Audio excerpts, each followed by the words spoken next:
Got to go to somebody else. Mayfield pulls it down now on the run. They're going to make it to the end zone for the touchdown. One now. Chubb, running room to the 10, the 5, touchdown. Third down, Hunt breaks a tackle and he's got a first down. Hughes still on his feet. Kareem Hunt breaks it towards the end zone and he's in. Just your hands quickly. Third and goal. To the end zone. Welcome, everybody, to the Den of the Dawgs podcast. I am your co-host, Clarence Wilson. With me, as always, is R Ruben Rodriguez, and we have a special guest today playing producer, because we're old and we don't know what we're doing. Our main man, coming from ATC, All Things Cavalier, Joey Schneider. Fellas. What's going up, Clay? Joe. Thanks for coming on with such short notice, my man. Thanks a lot. I appreciate it. Much appreciated. We just finished recording All Things Cavs, or we were in the process, and I got the text from you guys like, "Hey, we got to do this," and I was like, "Yes, we do." Yes, we do. So glad to be here with Clarence and T.O. Ruben. Guys, I mean, we might as well. And it's only fitting, and you know, when you have a wake, it's usually between the hours of 2 and 4 that you can have visitation. So this turns out to be an appropriate time for all this. Clarence, get us started, man. You know why we're here, brother. All right. So the news is after all kinds of hemming and hawing, going back and forth, him requesting a trade, them signing Watson or trading for Watson. Baker Mayfield is out of Cleveland, traded to the Carolina Panthers today for a conditional pick, starting out as a 5th round. We're not sure of all the terms yet, but from everything I'm hearing, it could go as high as a 4th round. I'll open up to you guys. We all knew this was coming, but now that it's finally here, well, I can tell you it's bittersweet. You know, I think about this man who took us to, pulled us out of a 1-31 slump, put some energy back in this franchise, gave it some life, took us to the Steelers and beat the brakes off of them. And never in a million years, when I bought this lovely sweater last summer, did I think that we'd be doing this show today. So I'm going to open it up to you guys. Start out with Ruben. What's your thoughts today, brother? Yeah, it's I concur. It's like, you know, what else? There's nothing else that needs to be said. I mean, it's we move on. Baker Mayfield, the weirdest thing to say, a former Cleveland Brown. I mean, I don't speak for a whole lot of folks. However you feel about Baker Mayfield, you want to wish him the best. You don't want to wish anybody any ill will wherever he goes. It's going to be a pretty interesting week 1. The redemption tour starts, and it just so happens to be against a team that just unloaded them. But you know, you can only wish the best for somebody. I mean, if change of scenery helps out, not just in this sport, but in most sports, maybe it's the best thing for them. Just cut ties and go somewhere else and do your thing.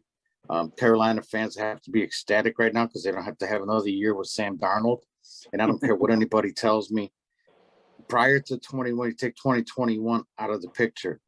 Take the NFL completely out of the picture in 2021. There's nobody that can tell me in 2020 they would rather have Sam Darnold than Baker Mayfield. Carolina's got, you know, they got the competition they wanted. They got the man, you know, they may have wanted him during the draft, but they decided to pick, still ended up getting Baker Mayfield anyways. It didn't cost them all that much.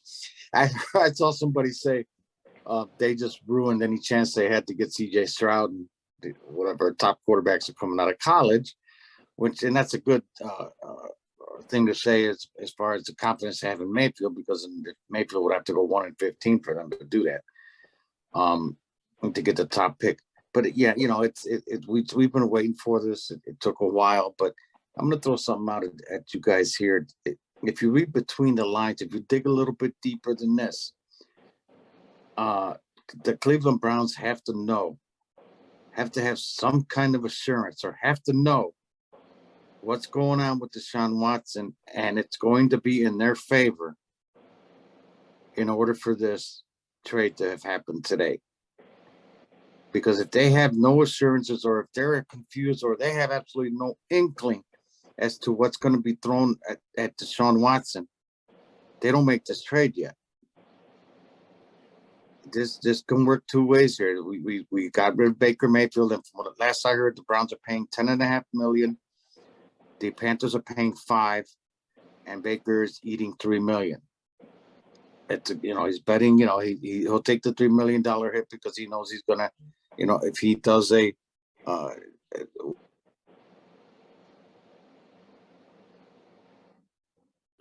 think we lost Tio there for We a lost second. Ruben. Joey, go ahead, man. What are your thoughts, brother?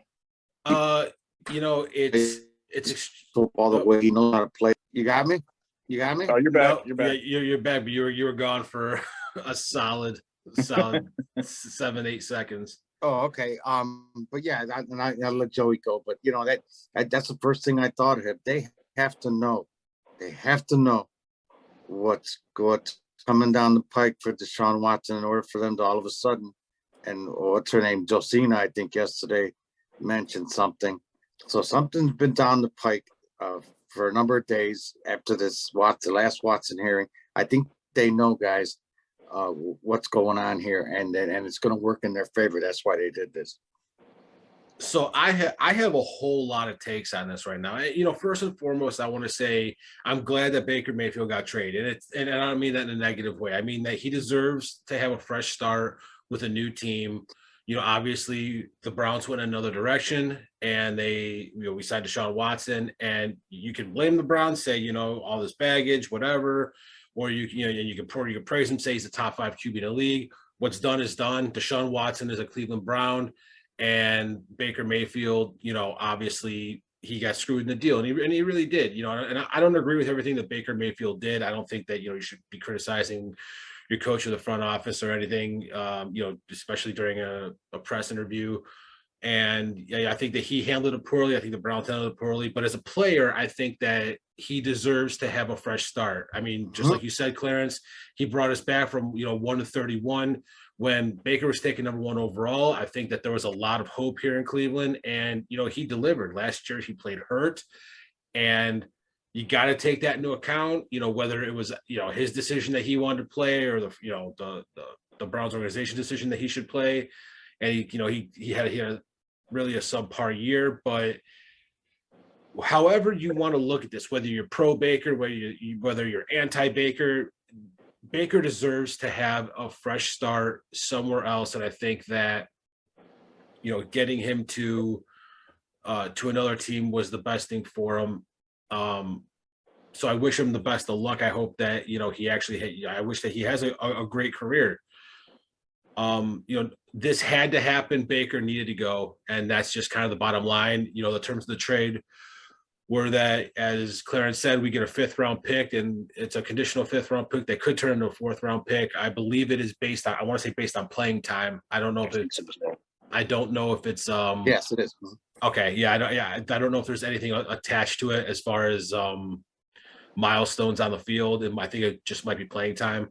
And it's also a 2024 pick. It's not a 2023 pick. Right. The Browns are paying $10.5 million, which means that we cut $8 million. We have $8 million more on the cap for this year. And Baker 8-3, like you said. The Panthers paid 5. The Panthers got a number 1 overall quarterback who took a poverty franchise like the Browns to the playoffs, not 2 years ago before hurting his shoulder for $5 million, and they get to see how he plays.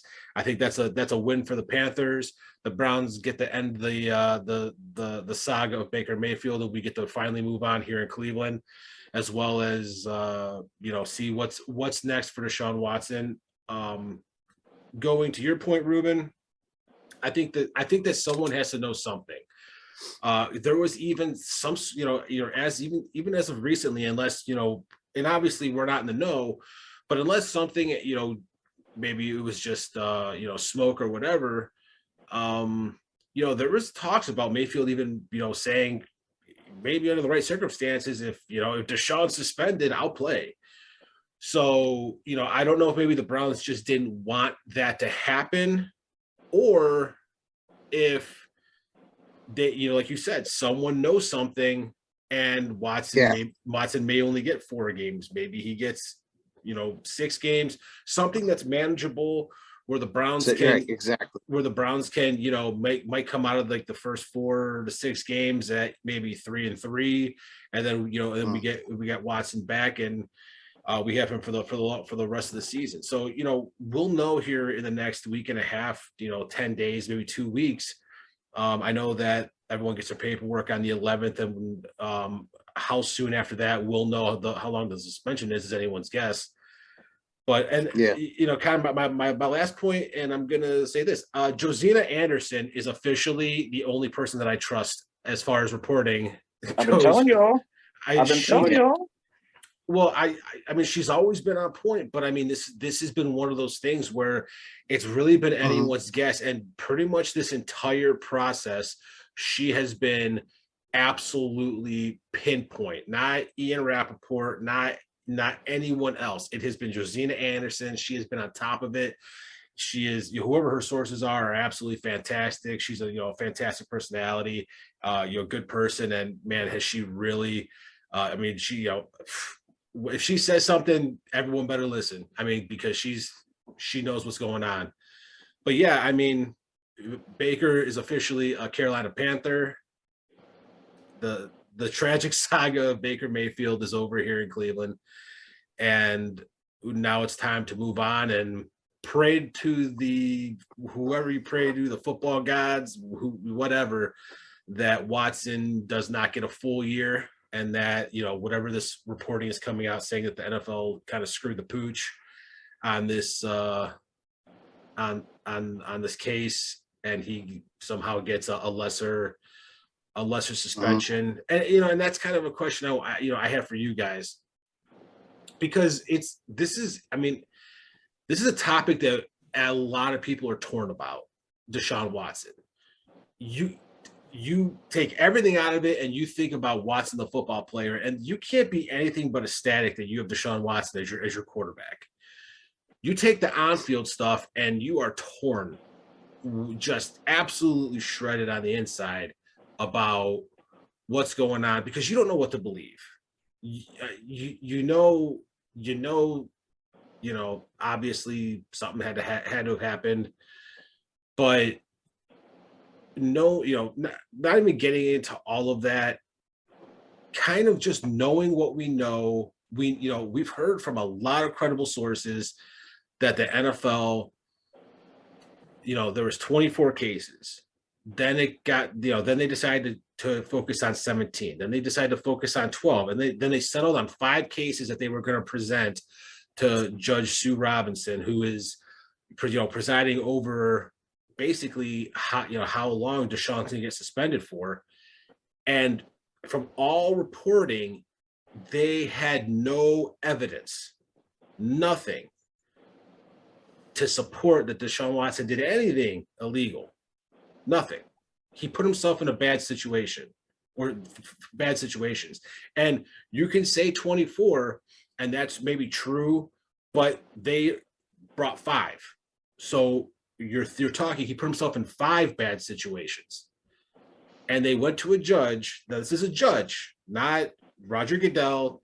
This is a judge of the court system. I believe she's retired, but they've had her for the last 2 years because this is the new way that it's done in this, under the new CBA.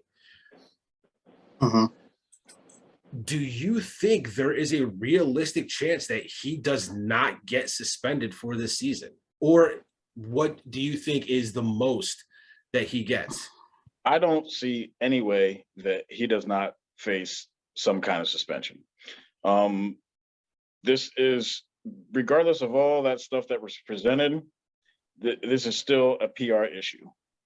So if the NFL comes down and says, all right, so you've all been hearing this for months, Deshaun Watson has 24 or 26 cases of sexual impropriety, blah, blah, blah. If they come back and say he gets 0 games, that's going to make them look awful. It's going to make them look really, really, really bad. So I don't see any possible way that they just come out and say he gets 0. I don't think the NFL is going to allow Sue Robinson to do that. I do think there are some kind of machinations going on behind the scenes that possibly, you know, they might be working on some kind of deal or something, but there's no way that he walks away from this scot-free. Not with all of this, not with everything that's been in the press and everything else. I think we're looking at probably, I would say, anywhere from 4 to 8 games. Part of me thinks that they might try and hit him with a year, then there's an appeal process, and then it gets shifted down. But he's not walking away with this with 0. That's just not.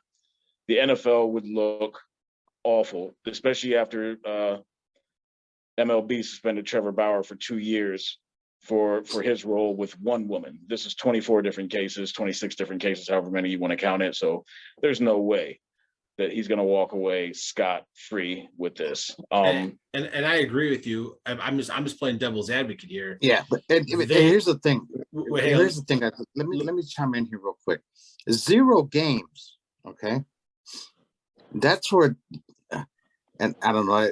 This is me. If Judge Sue Robinson, we have to call her judge. You have to give her respect to call her judge. I'm just going to say Sue Robinson. Judge Sue Robinson comes back and says 0 games. That takes the responsibility away from the NFL. The NFL didn't impose a 0-game suspension on him. Judge Sue Robinson did.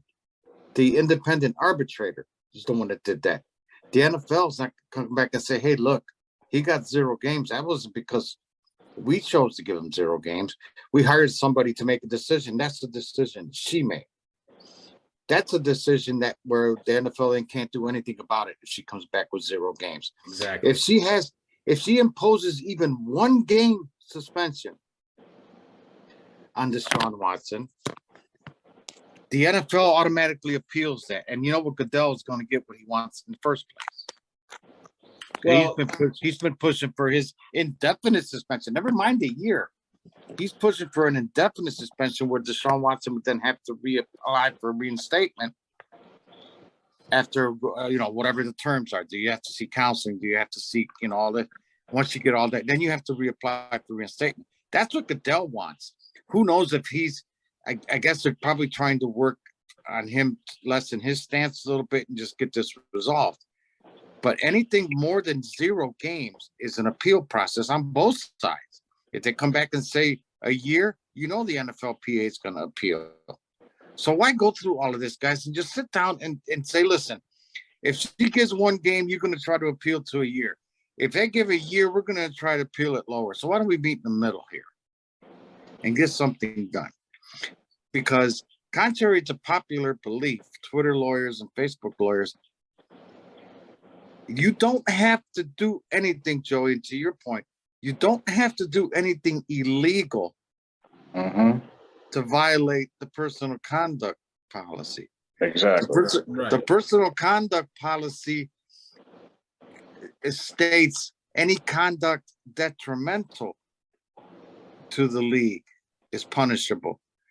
There's nothing in there that says that you have to do something illegal or legal. Legalities, and as I keep telling everybody, legalities don't mean squat for the NFL. They got their own rules. They have their own policies. You don't have to hurt somebody. You don't have to do nothing that broke the law to be held accountable for the personal conduct policy of the NFL, because it's just conduct that gives us a bad stain. That gives a stain to the league, to our name, to our brand. That's punishable because it's detrimental to what we stand for. Whether it's legal or whether it's illegal, it's irrelevant. It doesn't matter. Well, as long as it does or imply or it says something that may give us a bad smell. Well, let me throw this at you though. Again, like what Clarence said, 24, 26, they're only focused. This is 5 cases. This isn't 24 or 26 cases. They're only focused on 5. They presented 0 evidence. And now you have Watson's attorney saying, but he sat out 17 games last year. Yeah, okay, he got paid, but he still sat out 17 games. On top of that, if you're saying, and now Ruben, if you're saying, well, you don't have to break the law, well, then Watson's attorneys can say, okay, well, then why didn't Robert Kraft get punished? The owners are held to a higher standard. The owners are held The to a higher owners are- standard, and he got the no owners- punishment. How are the you going to owners punish aren't Deshaun Watson? No, the owners have no responsibility as far as the personal conduct policy goes, because Yes, they that's do. that goes into the CBA, which the owners are not part of a collective bargaining agreement. They have their own. Which says that they are held It's to a kinda higher like standard than the It's players. kind of like do as I say, not as I do. In the owners, it says that they are held to a higher standard than the players. So you have Dan Snyder, you have Jerry Jones, you have Robert Kraft, all of whom have had pretty much the exact, I don't know if the exact same, but very similar allegations against them. Not one of them has been punished, and they are supposedly held to a higher standard.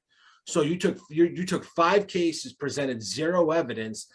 Now you're saying you want to suspend him indefinitely or for a year, yet your own code, which says that you are held to a higher standard than the players, and not one of 3 separate owners who have had allegations have had anything happen to them.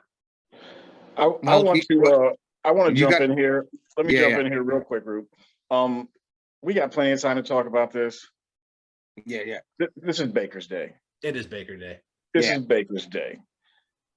Is anybody else slightly concerned that on September 11th, when he rolls out on that field for the Carolina Panthers, that he comes out and hands us one? Because that would be the Brownsian thing to happen. We get rid of a quarterback. We get rid of a quarterback, he goes down and kills us. You guys got to remember this too, that this team is 1-21 in opening games since they've been back in 1999. Mm-hmm. So Anybody, are you guys concerned? The odds are pretty much against us. I don't care if it's freaking Sam Darnold playing quarterback. We're 1-21 on opening days in the NFL since we got back in 1999. That just says it all right there. It doesn't matter who's playing quarterback. I would be more concerned, I think, if he was healthy, where he was coming off a healthy season and wasn't coming off surgery and had a little bit more time with the playbook. But we're Browns fans. We've seen a lot. So Baker coming out and shelling us on that opening game, I would not be shocked. Upset? Yes. I'm not worried one bit. And this isn't even the Browns fan. I mean, this is the Browns fan of me, but this is me just honestly being unbiased. I think our defense is absolutely going to be ridiculous this year. That's my man. That's my boy Joey. I mean, you know how I feel about the defense. We brought back Jadeveon Clowney. I think that there's a good chance we might sign Ndamukong Suh. Ruben, I know that you've said this, maybe, and there's been rumors, I've seen rumors all over the place that basically Ndamukong Suh was waiting to sign with the Browns once they traded Baker Mayfield. I don't know if that's a personal thing or just because, we had the cap to do it. But I think that we're going to add another interior lineman. We got one of, if not the best, edge rushers in the league in Myles Garrett. I think our linebacking core, I think JOK is going to be a Pro Bowler this season, maybe even all pro. Anthony Walker coming back, who is an absolute leader. You got, Jacob Phillips and Taki. You got a good rotation there at linebacker. And we have shut down corners in Denzel Ward, Greg Newsome. If you've seen John Johnson, the third play, so far in the mini camps, he's playing like he did 2 years ago, and like at the end of last season, he's just ball hawking everything. Grant Delpit. I think this defense is a nightmare for a lot of teams this year, but especially teams that don't have the firepower, such as the Panthers. And the only thing I will say is, and a lot of people might not have thought about this. Baker is reuniting with Rashard Higgins, one of his favorite targets. In Hollywood. But I think no matter who the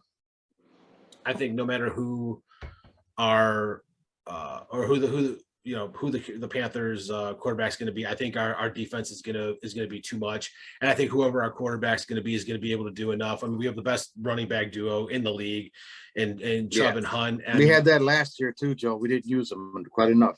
I know think that. well, we did win 8 games, and I think a lot of that was attributed to the run game Yeah. as well. So I think you take Well, away you take those 2 away. I think that 8 games turns into 3 or 4. yeah, you also got a pretty ticked off. You also have a pretty ticked off quarterback who could be the starter. He's already got that date circled. You also got a quarterback that knows, if anybody knows where the weakness is in our defense, is Baker Mayfield and Rashard Higgins for that matter too.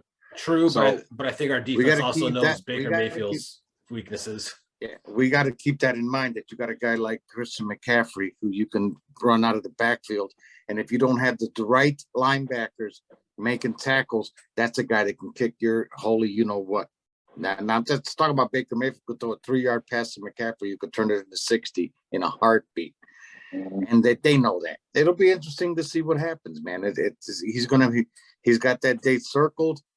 And I believe you, and I agree with you, Joey. Our defense now has it circled because all the guys who were doing all the chirping in the clubhouse behind the scenes and all that, now they got a chance to put up or shut up.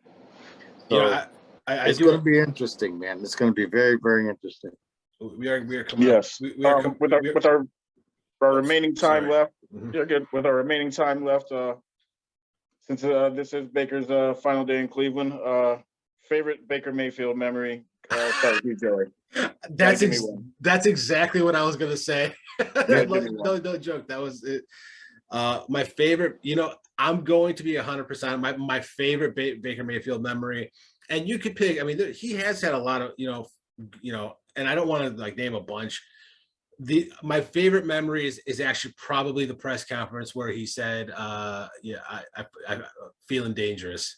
Love that one. He had a great game, and I thought that was the perfect answer, and it became, it was on every shirt, it was everywhere, woke up feeling dangerous. I just, the kid has attitude. He's got he's got the tools to be a good quarterback in the NFL.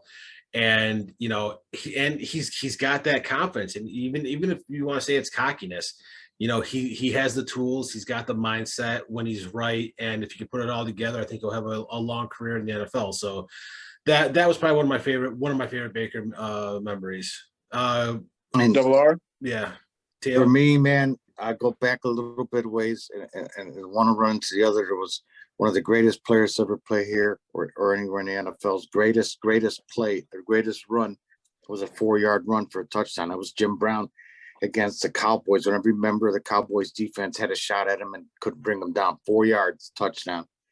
My greatest memory of Baker Mayfield was also a 4-yard run over the right side on a quarterback keeper to get the first down, to put the Browns in the playoffs and bring 1-31 crashing down, man, because it all came to an end right there. Put him in the playoffs. Just him jumping up. There were only 11,000 people in the stands because of COVID. And my only thought was, man, I wish there was 75,000 people here. This place would have been absolutely freaking nuts. But for everything that he did, bad plays, I'll be the first one to admit not every play was a good play. But all I keep thinking of is the Hugh Jackson years and then the Baker Mayfield years. And I wish nothing but the best for the kid. I mean, he's in a different place now and move on with his career. And maybe now, hopefully, like Clarence keeps telling us, guys, we got one cloud out of the way. Now, once we get this second one out of the way, we can just start talking about football again. But that has to be my favorite play for him. It was a simple little 4-yard run that put the Browns back on the face of the earth again, making the playoffs that year. For me, it's real quickly, it's the Jets game, because that was like the beginning of coming out of the doldrums of 1-31. And I guess that was kind of bookended with the Steeler win. But the one play he did something off the field that that kind of signaled he's one of us. I remember at the Tribe game when he's up there shotgunning beers and getting the crowd hype, that he's endearing himself to the city, showing that he's here. He wants to be here. He loves us. We loved him at the time. That's what I want out of my quarterback. You know, Oh, a that guy seemed like with the team. that seemed like 20 years ago, wasn't it? Man, You did that. man. It seemed like a That's what I long, said. long time. It just, you know, from the time he was drafted to now, it seems like it's been a decade, but it's literally been 4 years. Mm-hmm. But we are now, the Baker Mayfield era in Cleveland is now officially over. We now wait for the Deshaun Watson ruling, and keep it locked here. We'll be keeping you up to date on all that kind of stuff. Make sure you also check out the other podcasts and the written content from Believeland Media. But yeah, that's it. The Baker Mayfield era is over. I wear this sweater probably once a year during Christmas time. It's fly too. Got sick. Yeah, it looks nice, man. If you guys are listening, through Apple or Spotify or Google, if you get a chance, go to the Believeland Media LLC YouTube page to see Clarence's amazing Baker Mayfield sweater. And guys, for me personally, I just want to end it saying one thing. You know, players come and go, but the team is who we cheer for. I will always cheer for the name on the front, the names on the back. Even though you might like the player, eventually they're not going to be here anymore. So all I can say is go Browns, and hopefully this is the beginning of the first chip of the saga finally coming to an end, so we could do like what Ruben said and just get back to talking to football. Let's get back to talking football. And before we get out of here, Joe, man, once again, bro, many thanks for coming on here, man, and getting on here with us. It's a weird kind of a time of the day to do it, but as we promised everybody, when something breaks, man, you're going to find 1, 2, 3, 4, or 12 of us here. Letting you all be a part of it all. But thanks again, bro, for coming on with us. Oh, Clarence, I appreciate it. It's always a pleasure. Clarence, as always, my man, in the words of the great Frederick, the Gamecock Kitchens. I hate to say this, but this is our guy right here, but he's not wearing these colors anymore. And as you know, if you don't wear brown and orange, you don't matter. Baker, thank you for everything. Let's move on. Go Browns. Peace, everybody. Thanks for joining us.